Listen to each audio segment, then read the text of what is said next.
Hai semuanya, selamat datang di channel YouTubeku. Di video kali ini, aku mau khusus membahas terkait dengan beasiswa Max jalur U2U atau University to University. Di video kali ini, aku akan membahas terkait dengan bagaimana persyaratannya, apa saja fasilitasnya, bagaimana proses pendaftarannya. Untuk kalian-kalian yang penasaran, yuk simak video ini sampai habis ya. Jadi mungkin sebelumnya aku mau sedikit cerita bahwa dulu di Indonesia, nggak dulu ya, baru sekitar 2 tahun yang lalu, aku adalah salah satu mahasiswa jurusan kimia di Universitas Islam Negeri Sunan Gunung Jati Bandung, angkatan 2018 yang lulus tahun 2022 sampai lupa. Jadi aku lulus tahun 2022, kemudian apply beasiswa Max di tahun 2023 bulan Januari. Jadi dulu itu aku adalah mahasiswa jurusan kimia, dan di sini di Jepang aku ini jurusan computational science for physics, atau mungkin lebih ke bagaimana peninjauan material dikomputasikan tapi ditinjau secara ilmu fisika. Nah, mungkin yang pertama aku mau bahas terkait dengan persyaratan. Yang pertama adalah usia maksimal itu 34 tahun per tanggal 1 April di tahun keberangkatan. Jadi pastikan usia kalian itu maksimal 34 tahun di 1 April per tahun keberangkatan. Yang kedua, kalian ini adalah lulusan memiliki ijazah gitu ya dari kalau saya dulu karena rekomendasi U2U berarti ijazah saya S1.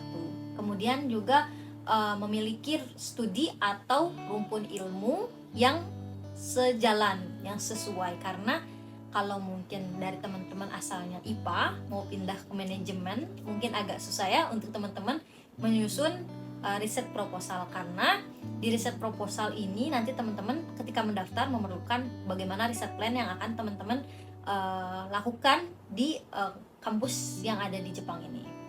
Kemudian yang keempat, teman-teman diusahakan memiliki IPK akhir itu 3,2, karena waktu itu di sini memiliki skala 3, maka dilakukan konversi terlebih dahulu. Jadi teman-teman bisa melakukan konversi di jurusan teman-teman masing-masing. Teman-teman bisa meminta bantuan kepada pihak admin mungkin ya. Jadi nanti akan ada tanda tangan dari ketua jurusan dan mungkin dekan dan sebagainya. Dalam bahasa Inggris ya teman-teman, semua dokumen harus dalam bahasa Inggris.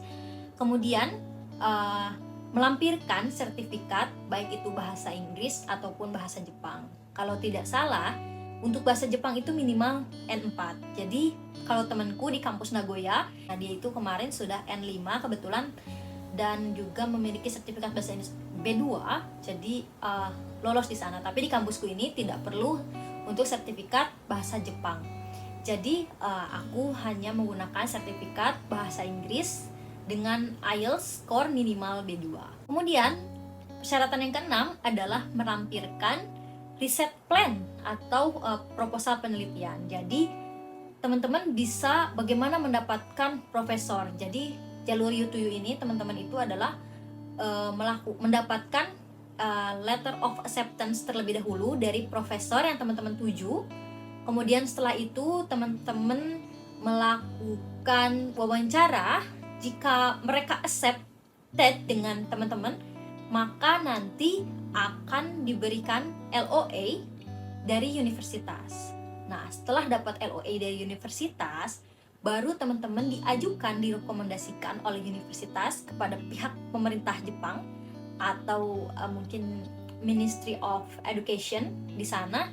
Jadi nanti mereka yang merekomendasikan teman-teman untuk mendapatkan beasiswa Max. Jadi proses pendaftarannya itu teman-teman hanya untuk melakukan seleksi di tingkat universitas. Untuk beasiswanya nanti pihak universitas yang akan melakukan proses pendaftaran. Nah, nanti teman-teman itu hanya diperintahkan untuk melengkapi persyaratan untuk pengajuan beasiswa Max ini. Yang ketujuh, teman-teman harus melampirkan berkas lain seperti ijazah, kemudian transkrip nilai, sertifikat bahasa, dan masih banyak dokumen lain yang nanti teman-teman butuhkan. Nanti teman-teman bisa mendapatkan kebutuhan dokumen ini itu dari panduan beasiswa Max yang teman-teman akan daftar. Kemudian persyaratan yang ke-8 yang tidak kalah penting adalah mendapatkan LOA dari profesor yang teman-teman tuju di kampus tujuan. Jadi teman-teman tadi sudah saya bilang harus memiliki LOA dari profesor terlebih dahulu. Caranya seperti apa? Pertama, teman-teman cari tahu terlebih dahulu universitas yang teman-teman tuju. Jadi nanti kalian melihat rumpun ilmunya seperti apa, ada di websitenya. Kemudian di sana ada daftar profesornya, dan di sana dari daftar profesor ini ada publikasi-publikasinya. Yang mungkin teman-teman interest, teman-teman bisa email profesor tersebut dan berikan riset plan teman-teman. Jadi sebelum teman-teman memiliki profesor, teman-teman harus memiliki riset plan terlebih dahulu. Jadi riset plan ini teman-teman berikan pada profesor, nanti profesornya akan meninjau apakah nanti layak atau tidak. Kalau beliau pikir nanti kalian itu sejalan, serumpun dengan mereka, maka profesor tersebut akan memberikan LOA, dan itu pun juga jika profesor tersebut menerima student di tahun itu. Kemudian teman-teman itu harus sehat secara jasmani dan rohani. Nanti teman-teman akan diminta untuk memberikan sertifikat kesehatan. Ya, nanti teman-teman akan cek kesehatan secara menyeluruh, baik dari darah, kemudian juga ada ronsen, kemudian bagaimana teman-teman fluence dalam speaking dan sebagainya. Nanti teman-teman akan diberikan suatu form health of certificate seperti itu yang harus teman-teman isi di rumah sakit. Kemudian teman-teman pun harus bersedia untuk belajar bahasa Jepang. Meskipun teman-teman belum fluence dalam bahasa Jepang, tapi teman-teman dianjurkan untuk belajar bahasa Jepang. Kemudian yang selanjutnya adalah prosedur pendaftaran. Nah, di prosedur pendaftaran ini mungkin aku akan cerita based on storyku. Jadi mungkin untuk teman-teman yang bertanya-tanya bahwa bagaimana cara mengetahui informasi-informasinya dan apakah ada bukaan Max dan sebagainya. Jadi Maxku ini adalah Max GHR, yaitu beasiswa Max yang jadi dikhususkan untuk mahasiswa-mahasiswa komputasi di kampusku. Namanya itu Global Human Resource. Kemudian ada juga Max Ethic dan sebagainya. Ada banyak sekali jenis-jenis rumpun dari beasiswa Max ini. Nah, bagaimana teman-teman mengetahuinya? Teman-teman bisa email student affair-nya. Bagaimana teman-teman bisa mendapatkan emailnya? Teman-teman bisa lakukan googling. Misalkan teman-teman ingin melakukan pendaftaran di Kanazawa University di kampusku, teman-teman bisa searching apa email dari student affair-nya. Atau mungkin teman-teman sudah memiliki kakak tingkat yang sudah berkuliah di sana, nah bisa juga diminta emailnya dari situ. Nah, jadi teman-teman nanti bisa tanyakan, apakah akan ada program bukaan Max di tahun ini, dan biasanya itu bukaannya itu di bulan Januari, teman-teman. Jadi teman-teman harus mempersiapkan bahasa, riset proposal, kemudian LOA, itu jauh-jauh hari teman-teman, dari bulan mungkin September, Oktober, November, Desember. Nah, kemudian setelah teman-teman tanya student affair apakah ada programnya, nanti mereka akan memberikan informasi. Kalau saya kebetulan ada kakak tingkat yang sudah berkuliah di Kanazawa University, jadi mereka memberikan informasi. Nah, untuk informasi ini mungkin teman-teman bisa lebih detail atau spesifik. Misal teman-teman dari jurusan engineering, nah teman-teman bisa tanyakan ke student affair-nya, apakah di universitas tujuan teman-teman menyediakan beasiswa Max ataupun apapun itu teman-teman, bahkan beasiswa Max untuk student engineering di tahun ini, misalkan terkait dengan mahasiswa S2 atau S3. Nanti mereka akan memberikan informasi jika memang ada, jika memang tidak, mungkin ya tidak ada, teman-teman harus mencari ke universitas lain atau mencari beasiswa lain. Nah, selain itu teman-teman, selain dengan melewati student affair, teman-teman pun bisa bertanya pada bagian kerjasama di universitas asal teman-teman.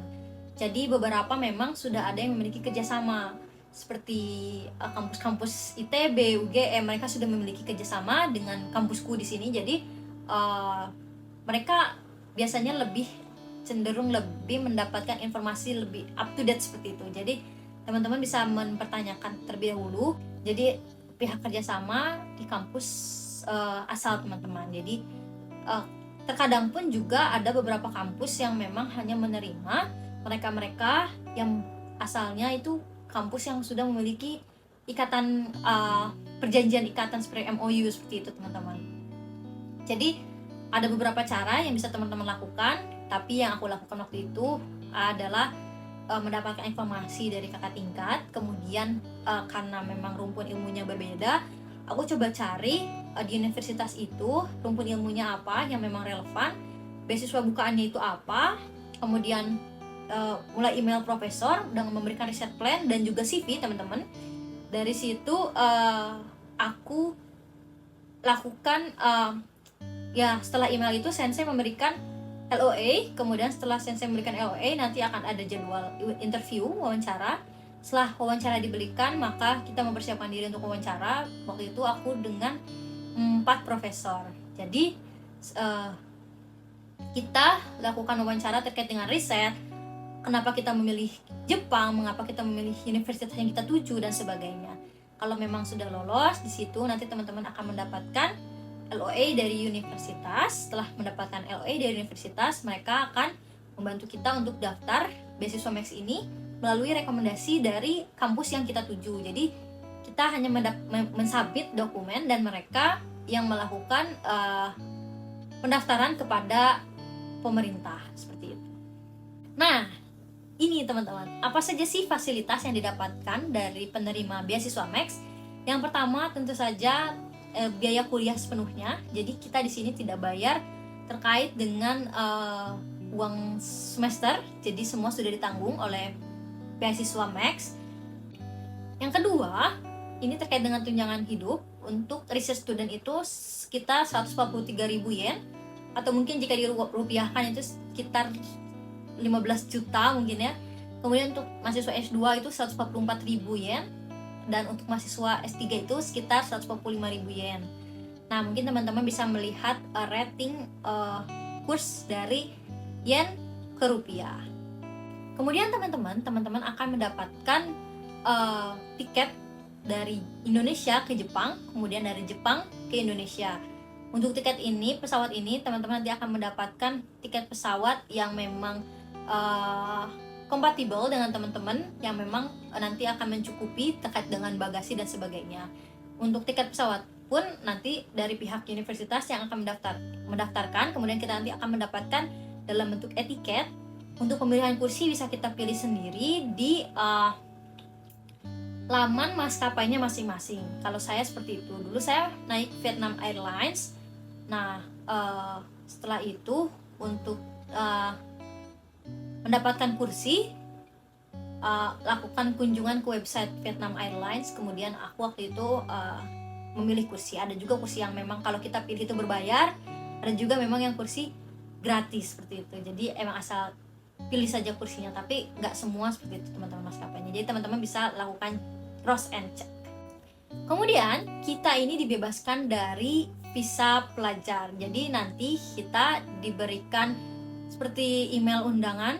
Nanti kita datang ke kedutaan besar atau kedutaan yang ada di daerah, kayak di Makassar, di Bali kalau tidak salah. Kemudian kalau saya waktu itu ke kedutaan besar yang ada di Jakarta. Nah teman-teman, di beberapa kampus di Jepang ini punya asrama, tapi asrama ini pun juga teman-teman harus bayar sekitar 40.000 yen, atau mungkin 4 juta rupiah, sekitar 4 juta rupiah kurang lebih. Meskipun kampusnya ini menyediakan asrama, tapi nanti kita harus tetap bayar asrama tersebut.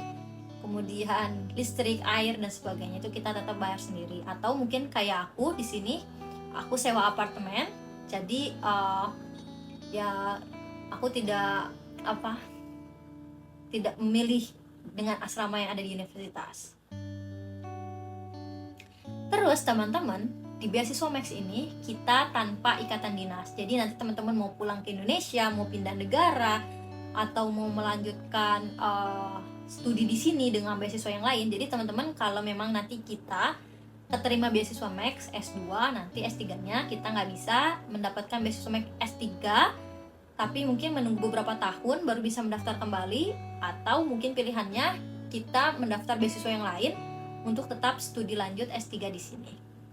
Nah, itu dia teman-teman sekilas terkait pendaftaran beasiswa Max. Bagaimana? Apakah teman-teman tertarik untuk daftar ke beasiswa Max ini?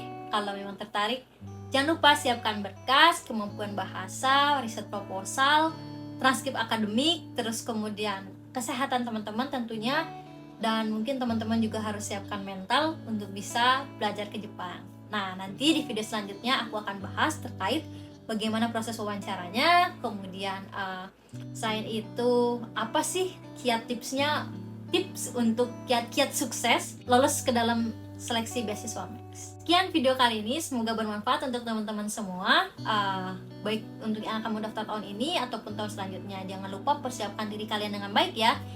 Nah, teman-teman jangan lupa juga untuk like, comment, dan subscribe. Bye-bye!